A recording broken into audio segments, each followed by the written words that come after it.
5 tahun pernikahan bukanlah waktu yang singkat bagi Dewi. Sejak ia resmi menjadi istri Radit, harapannya hanya sederhana. Memiliki rumah tangga yang hangat dengan tawa seorang anak kecil di dalamnya. Namun kenyataan berkata lain. Tahun demi tahun terlewati tanpa tanda kehamilan. Setiap kali ia menatap ranjang kosong di sampingnya, bayangan seorang bayi mungil yang tak pernah hadir membuat dadanya terasa sesak.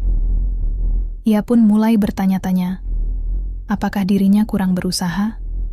Ataukah ada yang salah pada tubuhnya? Rasa hampa itu semakin sering hadir ketika Dewi melihat orang lain bahagia dengan anak mereka. Saat tetangga menggendong bayi yang baru lahir, Dewi tersenyum di luar, tapi hatinya perih di dalam. Ia merasa seakan Tuhan menunda kebahagiaannya. Malam-malamnya kerap diisi tangis diam-diam, sementara Radit tidur pulas di sampingnya. Di tengah, isak pelan Dewi sering berdoa, "Ya Allah, kapan Engkau titipkan amanah itu untukku? Aku ingin sekali mendengar panggilan ibu darinya." Radit sebagai suami selalu mencoba menenangkan dengan kata-kata yang manis, meski sering terasa klise. "Mungkin belum waktunya aja sayang. Tuhan pasti tahu kapan kita siap," ucapnya sambil menggenggam tangan Dewi. Bagi Radit kalimat itu sederhana, namun bagi Dewi setiap kata justru semakin menekan batinnya. Ia tidak ingin hanya menunggu tanpa usaha. Ia ingin berjuang mencari tahu, sebab musabab, agar harapannya tidak hanya bergantung pada waktu. Berulang kali Dewi menyampaikan keinginannya untuk memeriksakan diri. Baginya langkah medis adalah bentuk ikhtiar yang nyata. "Dit, bagaimana kalau kita coba periksa ke ayah? Beliau kan dokter kandungan. Kita bisa tahu kondisi kita. Kan jadi lebih tenang jadinya," pinta Dewi dengan penuh harap. Tapi setiap kali topik itu muncul, Radit selalu menolak. Wajahnya menegang dan nada suaranya meninggi sedikit, seolah pembahasan itu menyentuh harga dirinya. "Aku nggak enak sama ayah. Masa kita kayak nggak percaya sama doa dan takdir? Lagi pula aku yakin kita baik-baik saja." Jawaban itu menampar hati Dewi. Ia tidak pernah bermaksud merendahkan suaminya, apalagi menentang keyakinannya pada takdir. Namun menanti tanpa kepastian adalah siksaan yang halus tapi nyata. Lebih pedih lagi ketika ia tahu mertuanya sendiri, Dr. Darmawan, sering memperhatikan kesedihan di wajahnya. Sang mertua dengan kebijaksanaan seorang dokter sekaligus ayah, beberapa kali berkata, "Kalau kamu mau datang saja ke klinik, biar ayah periksa, siapa tahu bisa ditemukan jalannya."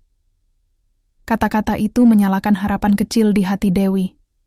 Tetapi, setiap kali ia ingin melangkah, bayangan Radit yang keras kepala selalu menghentikannya. Hingga akhirnya ia mulai memendam niat untuk melangkah sendiri.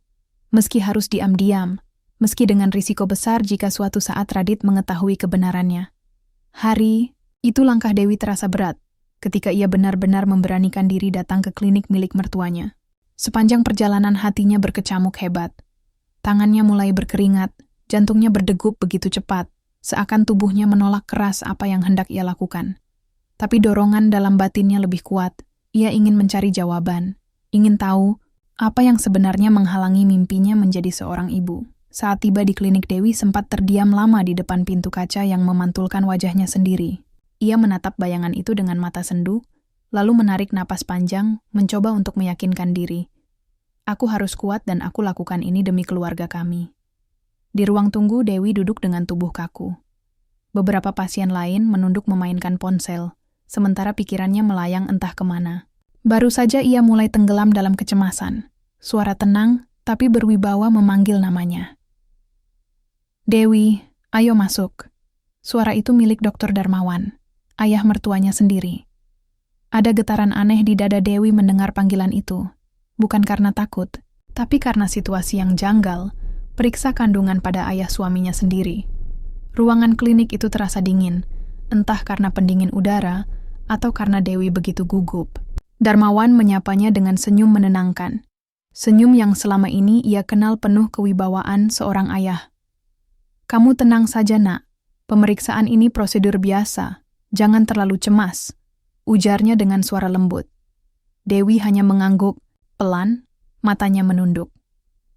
Saat Darmawan mulai mempersiapkan alat, Dewi merasakan detak jantungnya semakin cepat. Ada rasa malu dan ada rasa sungkan, namun juga ada rasa percaya, karena ia tahu mertuanya adalah seorang dokter yang berpengalaman. Baik, sekarang tahan sebentar ya.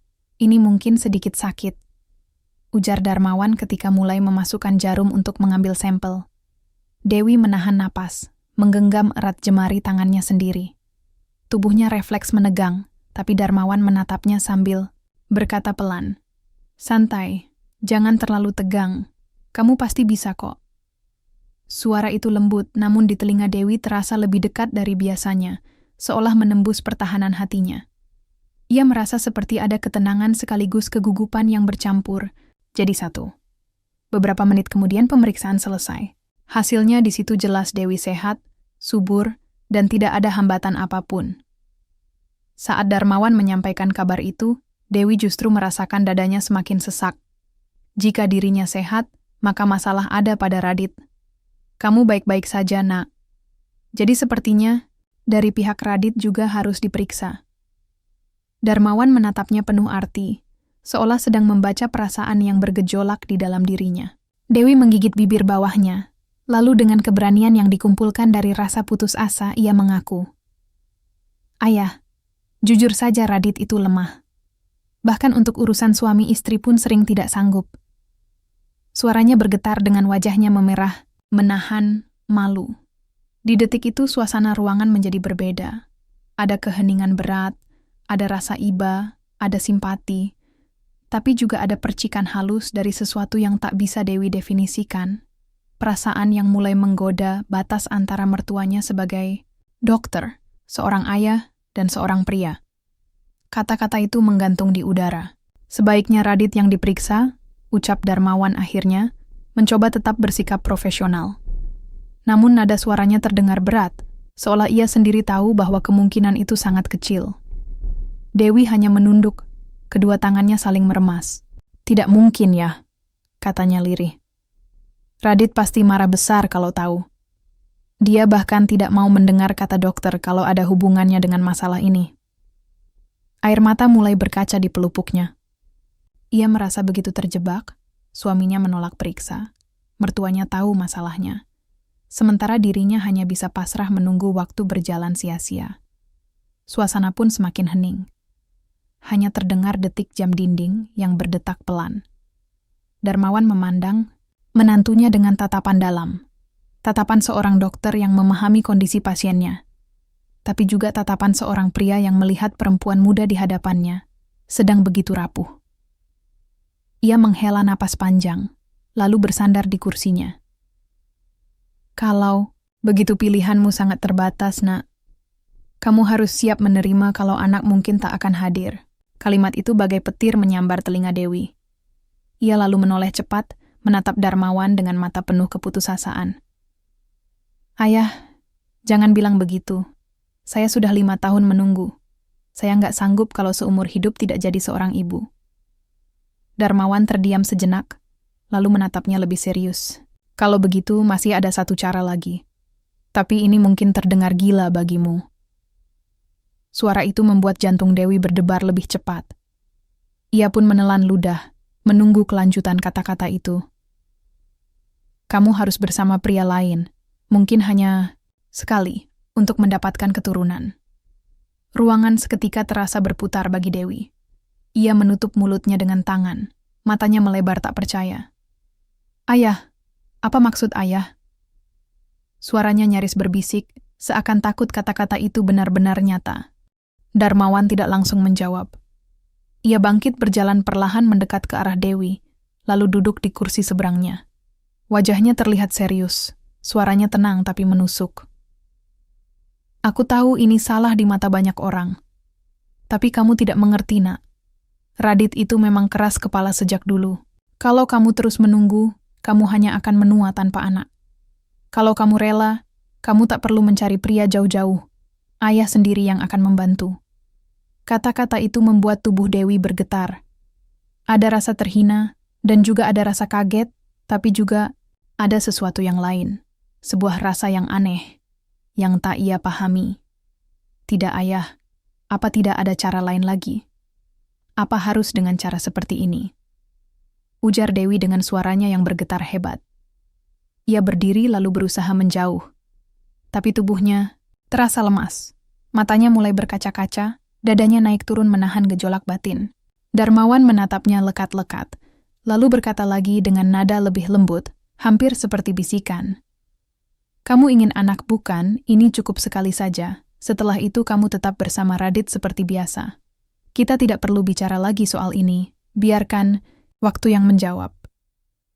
Dalam ruang kecil itu, jarak antara keduanya semakin menipis. Bukan hanya secara fisik, tapi juga batin. Dewi tahu ia sedang berdiri di tepi jurang, hampir melewati batas yang tak seharusnya, namun hatinya goyah. Keputusasaan yang ia pelihara selama 5 tahun kini menjerumuskannya pada dilema yang nyaris tak ada jalan keluarnya. Dewi berdiri terpaku, dan tubuhnya terasa gemetar. Kata-kata Darmawan terus bergema di telinganya, membuat batinnya berperang hebat. Ayah sendiri bisa membantu. Kalimat itu terdengar tabu, tetapi di sisi lain keputusasaan membuatnya sulit menolak. 5 tahun penantian, 5 tahun rasa hampa, 5 tahun menahan iri, melihat teman-temannya menggendong buah hati, semuanya menekan hatinya hingga ke sudut paling rapuh. Ayah, saya sangat takut. Saya merasa ini juga salah. Tapi saya juga tak sanggup lagi menunggu. Suaranya Parau hampir pecah. Air matanya mulai menetes. Bukan hanya karena sedih, tapi juga karena ia sadar langkah yang akan ia ambil bisa menghancurkan segalanya. Darmawan berdiri perlahan, mendekatinya dengan langkah mantap, bukan sebagai seorang dokter, bukan sebagai seorang ayah mertua, melainkan sebagai pria yang melihat perempuan di hadapannya sedang tenggelam dalam luka yang dalam. Ia mengulurkan tangan, menyentuh bahu Dewi dengan hati-hati. Nak, kamu tidak sendiri. Aku tahu ini berat buatmu. Kita lakukan sekali saja, cukup sekali. Setelah itu kamu jalani hidupmu dengan Radit seperti biasa. Lakukan kewajibanmu bersama Radit. Anggap ini demi sebuah harapan yang lebih besar. Sentuhan itu membuat tubuh Dewi bergetar lebih hebat. Ia ingin sekali menepis. Tapi justru dirinya berdiri membeku, seakan tak lagi punya kekuatan untuk melawan. Sore itu Darmawan mengambil keputusan besar. Klinik ditutup lebih awal dengan alasan ada urusan keluarga. Tirai jendela diturunkan dan lampu ruangan diredupkan. Hening pun mulai menyelimuti. Hanya detak jantung Dewi yang berdegup kencang di telinganya sendiri. Di dalam hati ia berbisik, "Ya Allah, cukup sekali saja. Aku ingin percaya ini demi kebaikan. Demi anak yang kuimpikan." Namun bisikan itu justru menjadi alasan yang mendorongnya melangkah ke jurang yang selama ini ia hindari. Perlahan batas yang selama ini ia jaga runtuh. Dewi tidak lagi bisa membedakan antara benar dan salah, antara cinta dan keputusasaan. Saat Darmawan semakin dekat, ia menutup mata, membiarkan dirinya larut dalam keputusan yang tak pernah ia bayangkan sebelumnya. Tidak ada kata-kata lagi, hanya kesunyian yang menyelimuti, hanya isakan pelan yang terdengar, hanya rasa bersalah yang mulai tumbuh seiring dengan langkah yang mereka ambil. Di satu sisi hatinya hancur, karena melukai kepercayaannya pada Radit. Tapi di sisi lain, ada secercah harapan yang ia genggam erat. Mungkin inilah jalan untuk mendapatkan buah hati. Ketika semua akhirnya selesai, Dewi duduk terdiam di tepi ranjang periksa. Wajahnya tampak pucat, matanya kosong, dan pikirannya berlari kemana-mana. Tangannya bergetar saat merapikan pakaiannya kembali. Darmawan berdiri di dekatnya, sama-sama bungkam, seolah tahu tidak ada kalimat apapun yang bisa menghapus dosa yang barusan terjadi. Dalam hati Dewi bergema sebuah janji. Cukup sekali ini saja, dan ini tidak akan pernah terulang lagi. Aku akan jalani hidupku bersama Radit, seakan tidak pernah ada yang terjadi. Namun meski mulutnya diam, hatinya sadar betul bahwa apa yang baru saja ia lakukan akan selalu menjadi rahasia kelam yang menghantui sepanjang hidupnya. Setelah keheningan panjang itu, Dewi hanya duduk kaku. Pikirannya mulai kacau, seolah dirinya baru saja kehilangan arah. Darmawan dengan wajah tegang, akhirnya bicara pelan. "Nak, apa yang terjadi barusan anggap saja tidak pernah ada. Jangan biarkan ini merusak rumah tanggamu. Ingat, Kamu tetap istri Radit, kewajibanmu tetap di sana. Kata-kata itu seakan menegaskan garis besar, bahwa semua harus dikubur rapat. Dewi hanya mengangguk tanpa suara, matanya berkaca, hatinya semakin sesak. Ia sadar ia baru saja masuk ke jalan yang tidak pernah ia bayangkan, dan sekarang satu-satunya cara bertahan adalah dengan berpura-pura. Dalam perjalanan pulang, suasana mobil begitu hening. Tidak ada obrolan, hanya suara mesin yang menderu pelan. Sesekali Darmawan melirik Dewi, tapi ia cepat-cepat mengalihkan pandangan. Hatinya pun penuh gejolak, antara perasaan bersalah sebagai mertua dan rasa lega karena merasa sudah membantu. Sementara Dewi menatap keluar jendela, berusaha menahan tangis. Cukup sekali ini, aku akan lupakan. Aku akan jalani hidupku seakan semua baik-baik saja.